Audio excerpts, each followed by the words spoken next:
जय श्री श्याम एवरीवन। आज हम करेंगे class 8 exercise 8.2 question number 4। Obtain the volume निकालना है of rectangular boxes with length breadth and height respectively. कह रहा है कि सीरीज में गिवन है length breadth and height respectively का मतलब ये है कि फर्स्ट वाली लेंथ है, देन ब्रेड्थ है, देन हाइट है। तो हमें ये वॉल्यूम ऑफ रेक्टेंगुलर बॉक्स का मतलब क्या है, एक क्यूबॉइड है, क्यूबॉइड की शेप का है क्योंकि वो रेक्टेंगल से मिलकर बनता है क्यूबॉइड। तो हम लिखेंगे volume of cuboid. Volume of cuboid हमारे पास में क्या होता है, length into breadth into height. ठीक है, तीनों को मतलब हमने क्या करना है, मल्टीप्लाई करना है। 5a multiply 3a square multiply 7a की पावर 4। ये जो हमारे पास में कांस्टेंट फैक्टर है उनको इकट्ठा कर लेंगे, 5, 3 एंड 7। देन क्या लिखेंगे, इसके साथ में क्या था a, तो इस वेरिएबल को लिखेंगे multiply a square multiply a की पावर 4। अब आप सोचोगे इसके बीच में कोई साइन नहीं है, जब इसके बीच में कोई साइन नहीं है तो यहाँ पर मल्टीप्लाई का साइन अंडरस्टूड होता है, मतलब होता है वो यहाँ पर। तो ये 5a का मतलब 5a से मल्टीप्लाई है। देन इसको मल्टीप्लाई करेंगे, 5 3 जार 15, 15 7 जार होते हैं 105। देन a की पावर 1 ये है, 2 ये है और 4 ये है, कितना हो जाएगा, a की पावर 7 हो जाएगा। अब करते हैं सेकंड क्वेश्चन को। सेकंड क्वेश्चन हमारे पास में क्या गिवन है, 2p लेंथ दी है, देन 4q ब्रेड्थ दी है एंड 8r हमारे पास में हाइट गिवन है। तो अब क्या करेंगे, इसको मल्टीप्लाई। आप फिर से ये फॉर्मूला लिख सकते हैं वॉल्यूम ऑफ क्यूबॉइड, क्या होगा, एल बी एच को मल्टीप्लाई करना है।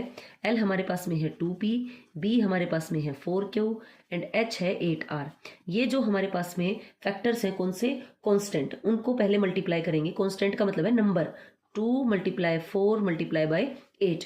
ऐसे मैं क्यों लिख रही हूँ आप ये बताओ। अगर मैं लिखूँ 2 मल्टीप्लाई 3 मल्टीप्लाई 4, या इसको मैं आगे पीछे कर लूँ, 4 यहाँ लिख लूँ, 3 यहाँ लिख लूँ, 2 यहाँ लिख लूँ, कोई दिक्कत है नहीं है ना। तो ये सारे के सारे ये भी इसके मल्टीप्लाई में है, यहाँ भी ये मल्टीप्लाई में है और 8 के ये आर भी मल्टीप्लाई में है। इनके बीच में यहाँ मल्टीप्लाई के साइन है, लगा नहीं रखे हैं। देन इसको हम पहले लिख लेंगे जो हमारे पास में क्या है, कॉन्स्टेंट है। देन लिखेंगे variable p into Q into R. अब कोई भी सेम नहीं है बेस, तो पावर तो ऐड होंगी नहीं, तो इसको मल्टीप्लाई कर लेते हैं। 2 4 जार 8 और 8 8 जार होता है 64। देन p क्यू आर, ये आ गया हमारे पास में वॉल्यूम किसका, क्यूबॉइड का या रेक्टेंगुलर बॉक्सेस का।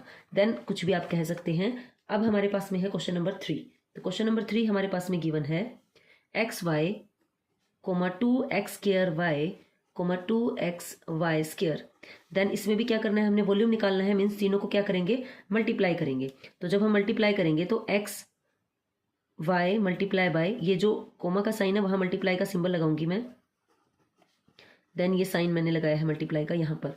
अब हमने क्या करना है, जो हमारे पास में कांस्टेंट है उनको इकट्ठा करना है। इसके साथ में तो 1 है, 1 को लिखें या न लिखें इक्वल ही बात है। तो हम क्या लिख लेंगे, 2 मल्टीप्लाई बाय 2।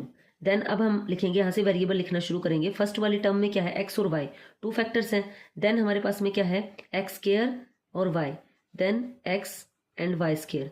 तो अब हमें क्या करना है, इसको मल्टीप्लाई करना है। 2 2 जार 4, देन एक एक्स ये है, 2 एक्स स्क्वायर मतलब एक्स की पावर 2 एक ये है और एक्स की पावर 1 ये है।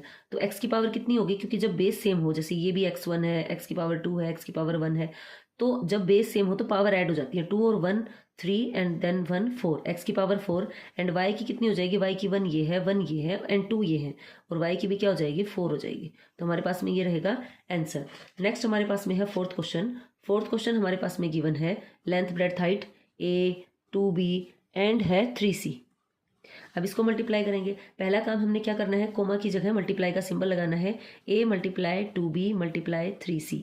अगला काम हमने क्या करना है, जो हमारे पास में कांस्टेंट है उनको आगे लेकर आना है, नंबर्स को मल्टीप्लाई में। देन a b और c, देन 2 3 जार 6 ए बी सी, क्योंकि कुछ भी ऐसा नहीं है जिसका बेस सेम हो और हम पावर ऐड कर सकें। तो सिंगल सिंगल टाइम है ए बी सी, तो इसको लिखेंगे 6 ए बी सी। नेक्स्ट चलते हैं। देन फिफ्थ क्वेश्चन में क्या करना है, इसमें सिंपली बोला गया है कि ऑब्टेन द प्रोडक्ट, यानी कि मल्टीप्लाई करके दिखाओ। अब पिछले क्वेश्चन में भी करना तो मल्टीप्लाई ही था, लेकिन वो अपनी बात को घुमा के बोल रहा था, find the volume of rectangular box. So वहां पे हमने समझ जाना है कि वो इनडायरेक्टली यही बोल रहा था कि जो आपके पास में मोनोमियल टर्म्स गिवन है उनको मल्टीप्लाई आप कर दें।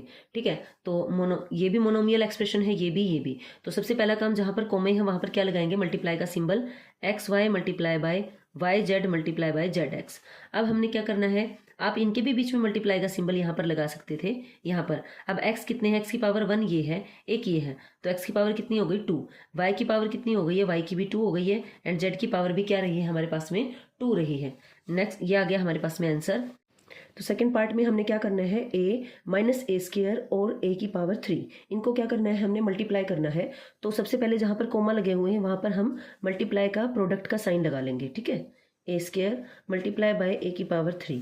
अब ये 2 साइन एक साथ इकट्ठे हो रहे हैं ना, मैं इसीलिए यहाँ पर क्या लगा रही हूँ, ब्रैकेट लगा रही हूँ, ठीक है। उसके बाद में अब इनके हमारे पास में कोफिशिएंट्स क्या है, ए का कोफिशिएंट क्या है 1, तो मैं लिखूंगी यहाँ पर 1, और इसका कोफिशिएंट क्या है माइनस का 1, -1 है यहाँ पर, और यहाँ पर भी 1 है। तो इनको लिखने की नीड नहीं थी, लेकिन मैं ये माइनस का आपको बताना चाहती हूँ कि कैसे मल्टीप्लाई होता है माइनस और क्या आंसर आएगा, इस वजह से मैंने इसको लिखा है।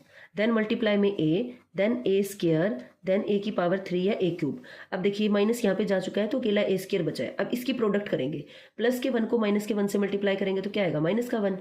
देन माइनस के 1 को प्लस के 1 से मल्टीप्लाई करेंगे, देन क्या आएगा, -1 रहेगा, -1। और ए ये है, ए स्क्वायर ये है, की पावर 3 ये है, तो ये बेस सेम है। बेस में किसको बोल रही हूँ, देखो यहाँ पर जो होती है ना, इसको बोला जाता है बेस और इसको बोला जाता है पावर। जब बेस हमारे सेम हो तो पावर ऐड हो जाती है। इसकी पावर भी 1 है, अगर कोई भी पावर नहीं है तो ए की पावर क्या हो जाएगी, 3 और 2 5 और 1 6 हो जाएगी। तो ए की पावर क्या हो गया, ये 6 हो गया। तो सबसे पहले हम क्या करेंगे, कोमा देखेंगे, कितने कोमाज है उतने मल्टीप्लाई के सिंबल लगाएंगे, बिकॉज हमने प्रोडक्ट करना है। तो 2 multiply by 4y multiply by 8y square multiply by 16y cube. अगला वर्क हमने करना है, जो कॉन्स्टेंट हमारे पास में है उनको हमने क्या करना है, एक साथ इकट्ठा कर लेना है और मल्टीप्लाई करना है। देन हमारे पास में रहेगा y and y square and y की पावर 3।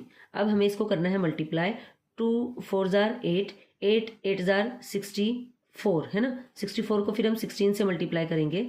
y की पावर कितनी हो गई है, 1 ये है, 2 ये है, 3 और 3 हमारे पास में क्या हो गया 6। अब हम इसको करेंगे मल्टीप्लाई, तो मल्टीप्लाई करके आंसर निकाल लेते हैं यहाँ पर।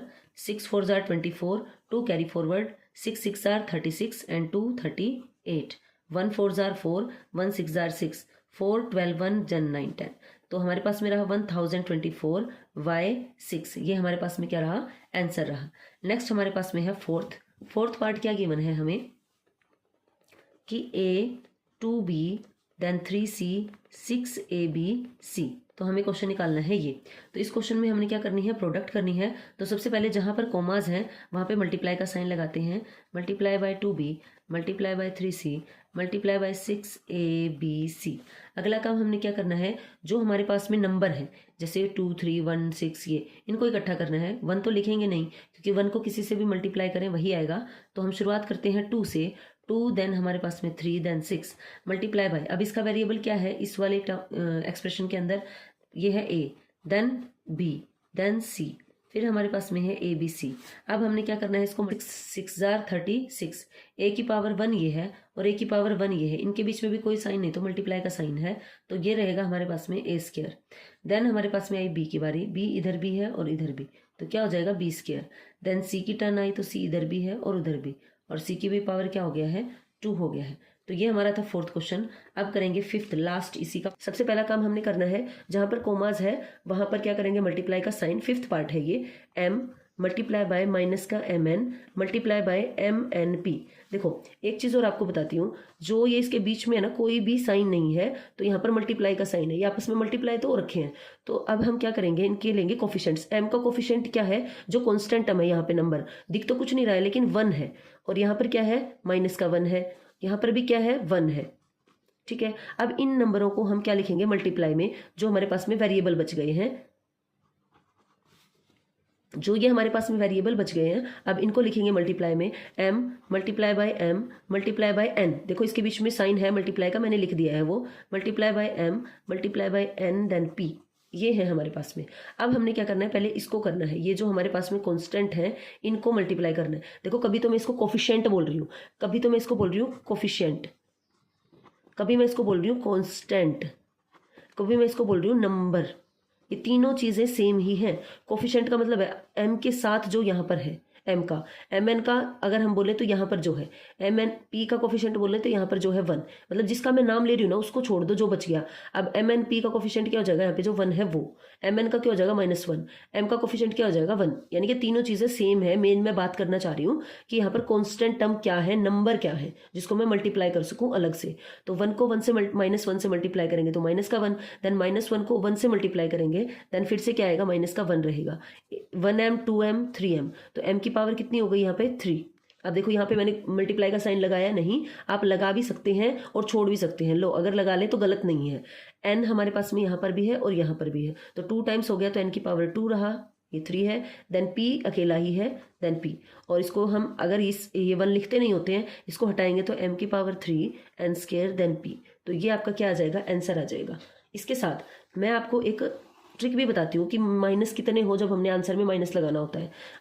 अगर हमारे पास में माइनस के साइन इवन है तो आंसर आएगा प्लस में, अगर ओड है तो आंसर आएगा माइनस में। देखो अभी इस एक्सरसाइज में तो थोड़े क्वेश्चन है, आगे भी ये कंसेप्ट आएगा। इवन का मतलब क्या है, जैसे माइनस का 2 और माइनस का 2, कोई हमें इसे मल्टीप्लाई करने के लिए बोल रहा है, तो माइनस के साइन कितने हैं, 1 और 2, यानी कि 2 माइनस के साइन और 2 क्या होता है, इवन, तो आंसर इसका प्लस में आएगा। अगर मान लो ये माइनस के साइन ये होते हैं, माइनस का 1, माइनस का 2, माइनस का 3, माइनस का 4, इस टाइप से होते, तो माइनस के साइन कितने हैं, 1 2 3 4, 4 क्या होता है, इवन नंबर होता है। ठीक है, इवन नंबर कौन से होते हैं, जो 2 की टेबल में आए हैं ना, वो होते हैं इवन नंबर।